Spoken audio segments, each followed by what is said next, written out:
Anil Ravipudi super star Mahesh Babu combination లో వచ్చిన సరిలేరు నీకెవరు సినిమాలో ప్రకాష్ రాజ్ ప్రతి సంక్రాంతికి అల్లుడు వస్తాడు, ఈ సంక్రాంతికి మొగుడు వచ్చాడు అనే డైలాగ్ చెప్తాడు. థియేటర్స్ లో ఫ్యాన్స్ తో విజిల్స్ వేయించిన ఈ డైలాగ్ ఇప్పుడు గుంటూరు కారం సినిమాకు పర్ఫెక్ట్ గా సెట్ అవుతోంది. సరిలేరు నీకెవరు సినిమా మాస్ బొమ్మనే అయినా ఘట్టమనేని అభిమానులకు ఫుల్ మీల్స్ పెట్టే రేంజ్ లో లేదు. అందుకే మహేష్ బాబు గత కొంతకాలంగా మిస్ అవుతున్న మాస్ యాంగిల్ ని మళ్లీ పరిచయం చేస్తూ గుంటూరు కారం సినిమా బయటకు రాబోతోంది.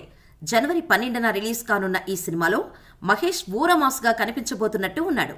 మాస్ అంటే రెగ్యులర్ మాస్ కాదు, మహేష్ మాస్ ఇంకో రకం. పోకిరి, బిజినెస్ మ్యాన్ సినిమాల్లో చూపించిన మాస్ ఇప్పుడు గుంటూరు కారం సినిమాలో చూడబోతున్నాం. మాస్ స్ట్రైక్ తో కాస్త శాంపిల్ చూపించిన Mahesh and Trivikram back to back posters తో ప్రమోషన్స్ హీట్ పెంచుతున్నారు. సైలెంట్ గా ఉన్నారే అనుకుంటున్న సమయంలో వైలెంట్ టర్న్ తీసుకుని వెంటనే పోస్టర్స్ ని రిలీజ్ చేస్తున్నారు. ఫ్యాన్స్ ని కంప్లీట్ గా ఖుషీ చేస్తున్న కొత్త పోస్టర్స్ లో మహేష్ బాబు కత్తిలా ఉన్నాడు. లేటెస్ట్ గా వదిలిన పోస్టర్లో మహేష్ బాబు లుంగీ కట్టుకుని నడుస్తుంటే ఈ సీన్కు థియేటర్లో ఆడియన్స్ రెస్పాన్స్ ఎలా ఉంటుందో ఊహిస్తేనే మైండ్ పోతోంది. ప్రస్తుతం మహేష్ శ్రీలీల ఉన్న ఈ కొత్త పోస్టర్ ని ట్రెండ్ చేసే పనిలో ఉన్నారు మహేష్ ఫ్యాన్స్.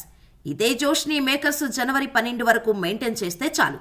రీజనల్ సినిమాలో ఉన్న అన్ని రికార్డ్స్ ను మహేష్ చెల్లాచెదురు చేయడం గ్యారంటీ.